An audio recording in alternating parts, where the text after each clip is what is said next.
High everyone, welcome back to my channel. कसे आहात सर्वजण? मस्त मजेत ना. हे तांदूळ आहेत बॉईल करायला ठेवलेले, ते पुढे सांगतेच कशासाठी करायचे आहेत, काय करायचं आहे. तर मला 1 किलोची दम बिर्याणी करायची होती. तर मिस्टरांची खूप इच्छा होती की बरेच दिवस झालं आपण दम बिर्याणी केली नाही, तू कर मग. मग दम बिर्याणीच त्यांना खायची होती, साधी कुकरमध्ये वगैरे टाकलेली नको होती. मग दम बिर्याणीला वेळ पण जास्त लागतो आणि दम पण द्यावा लागतो, जसं आपण लेकरांना देतो तसंच. तर दही वगैरे लावून मॅरिनेट करून चिकन ठेवलं, बेसिक मसाले वगैरे पूर्ण टाकले, बिर्याणी मसाला टाकला. इकडं तांदूळ बॉईल करणं चालूच होतं. तोपर्यंत असं मॅरिनेट करून अर्धा 1 तासासाठी ठेवायचं आणि कांदा मस्त गोल्डन ब्राऊन होईपर्यंत तळून घ्यायचा आणि त्याच मसाल्यामध्ये टाकायचा आहे आपल्याला.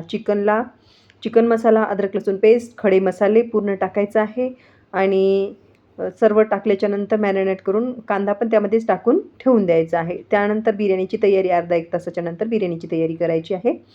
तर पातेल्यामध्ये तेल टाकलं आणि पूर्ण जे बेसिक मसाले, मिरची वगैरे होती ते पूर्ण त्यामध्ये टाकून दिलं, मीठ वगैरे सर्वच टाकलं आणि हे टाकल्याच्यानंतर थोडंफार चिकनला एक उकळी आल्यासारखं 5-10 मिनटं होऊ दिलं आणि नंतर वरून तांदूळ टाकले आणि वरून पेपर झाकून ठेवला.